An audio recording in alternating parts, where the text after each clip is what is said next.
from where we left off. 1995, Kirby's Dream Course, released in February for the SNES. In this golf-inspired game, ball-shaped Kirby defeated enemies in stages filled with hazards and challenges.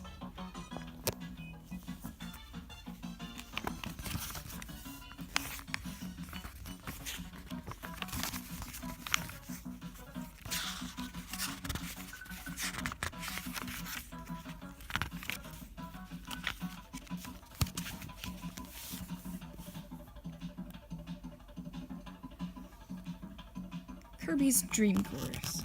Cerebral action combining golf and billiards.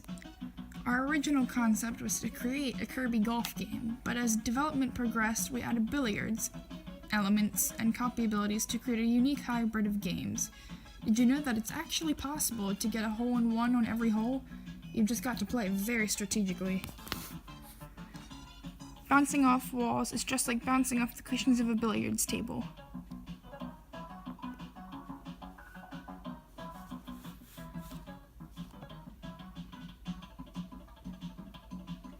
Who's that yellow guy?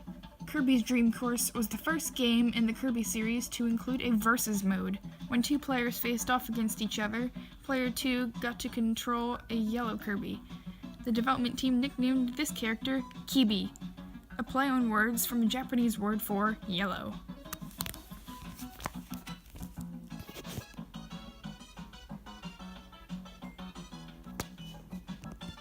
And here's what this game looked like.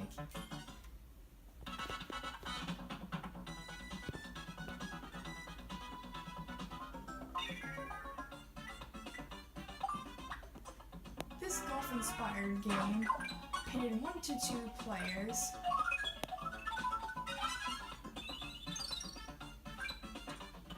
against 8 outlandish courses.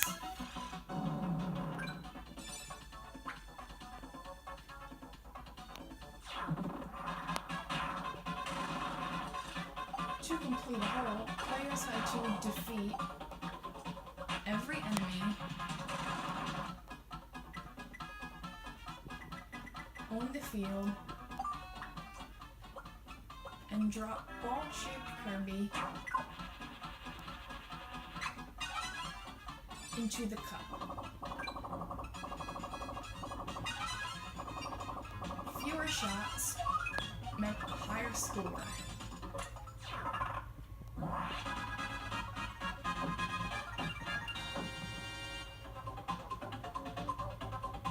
On top of planning each shot's power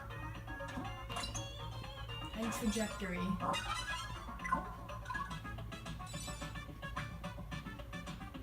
players had to make smart use of Kirby's 10 copy abilities.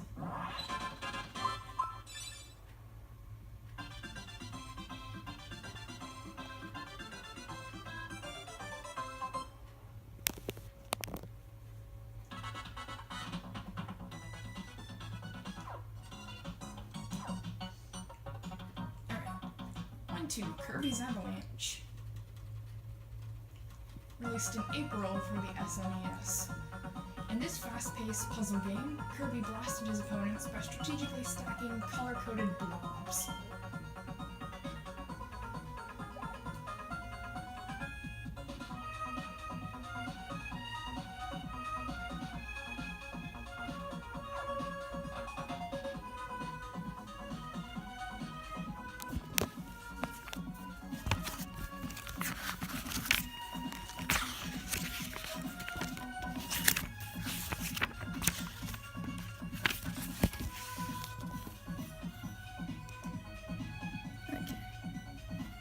Kirby's Avalanche.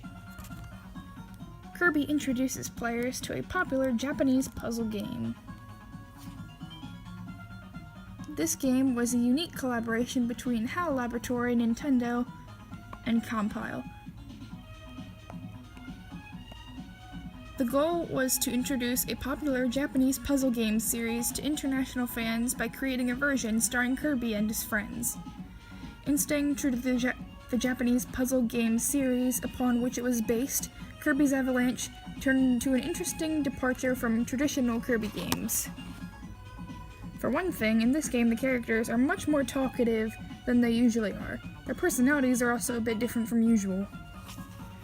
This is the only Kirby game created just for international audiences and never released in Japan. This is one I definitely want to try, if I can find it somewhere to play.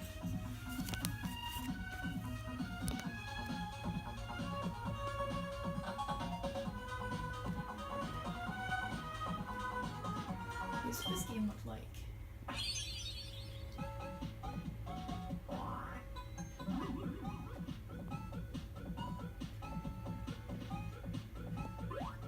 In this puzzle game, Kirby stacked colorful falling blobs.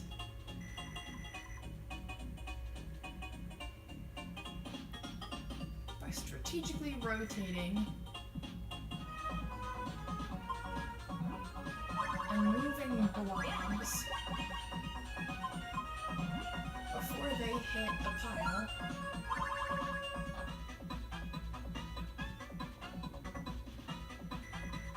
Kirby could destroy them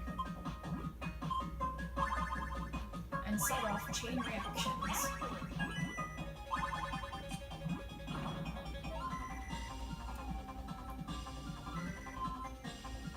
This game included 2-player battles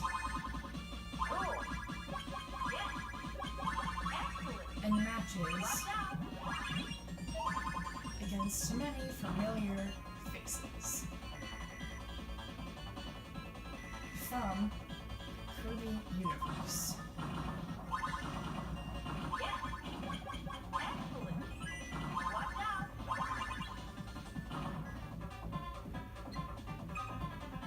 It's the only Kirby game that wasn't released in Japan.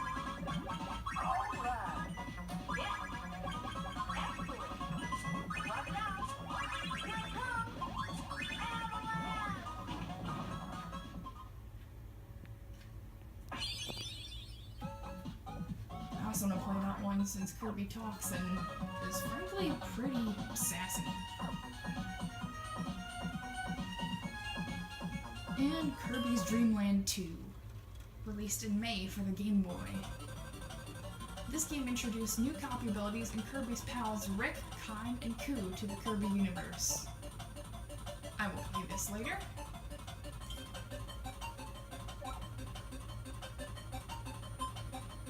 And for those of you who don't know, Rick is the hamster, Ku is the owl, and Kine is the fish.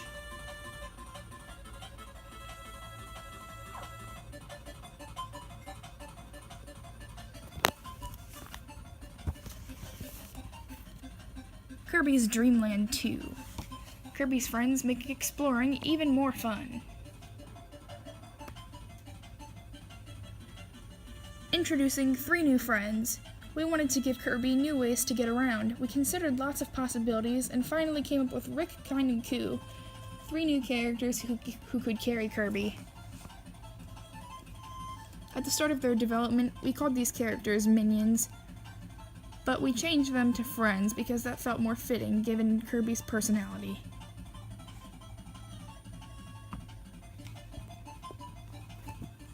Kirby's friends make copy abilities even better.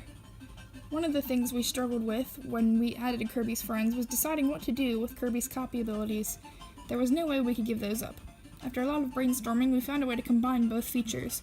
We gave each friend unique skills for the land, sea, and sky, and then we created different copy ability variations for each character. Check out what happens when Kirby's friends play with Parasol.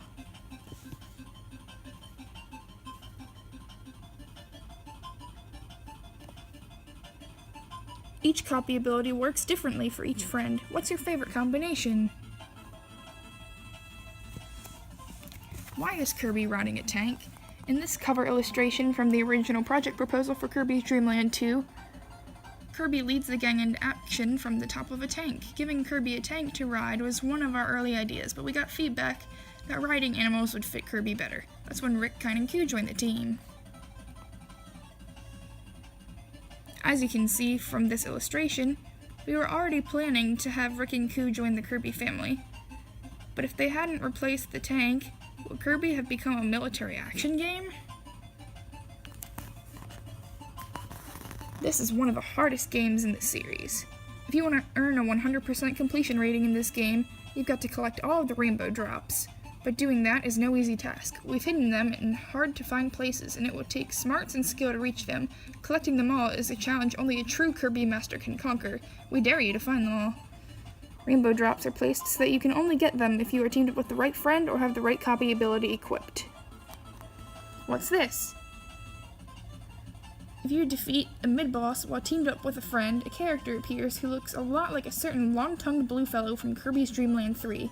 You can't team up with this mysterious stranger, but he does help by restoring Kirby's health. I think he's glad to be free of that mini-boss. Our favorite moments. Remember these classic scenes? Finding a door in the dark with Kine and Spark. Sending Kirby flying with Rick and Cutter. And seeing a shadow loom over King Dedede.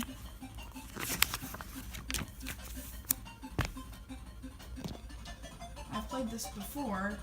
I'm just saying that I'll play it later for it to be on YouTube. I have gotten 100% on this. It is very hard, like it says.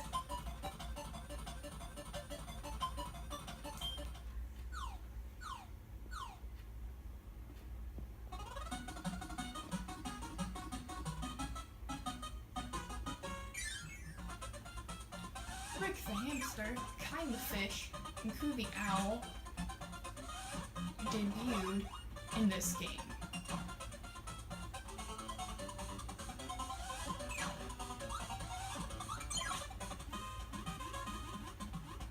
These friends not only helped out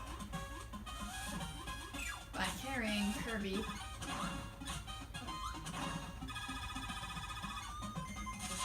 they also interacted with copy abilities in different ways.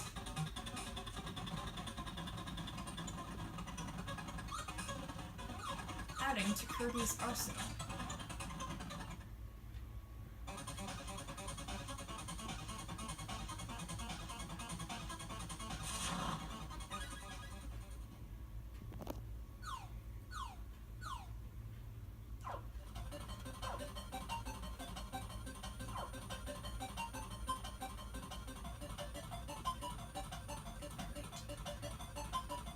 In 1996, the Summer Olympic Games were held in Atlanta, Georgia, and Nintendo released Nintendo 64 and Game Boy Pocket. And 2 games were released in this year.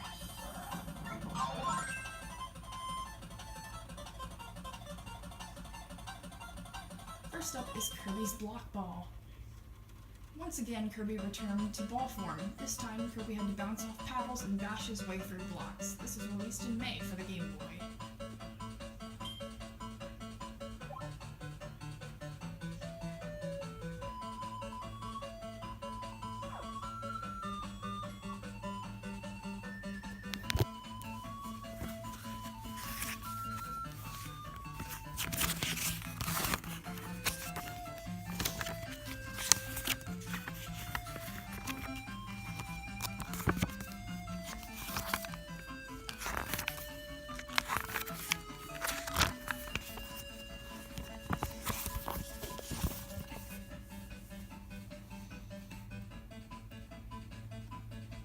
Kirby's Block Ball.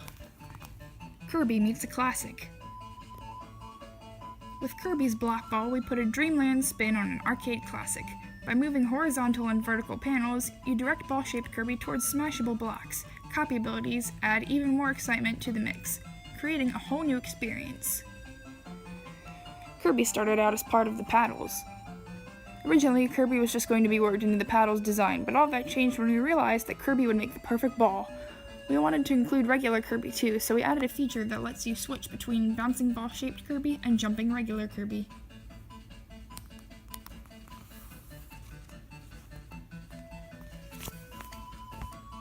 Here's what this game looks like.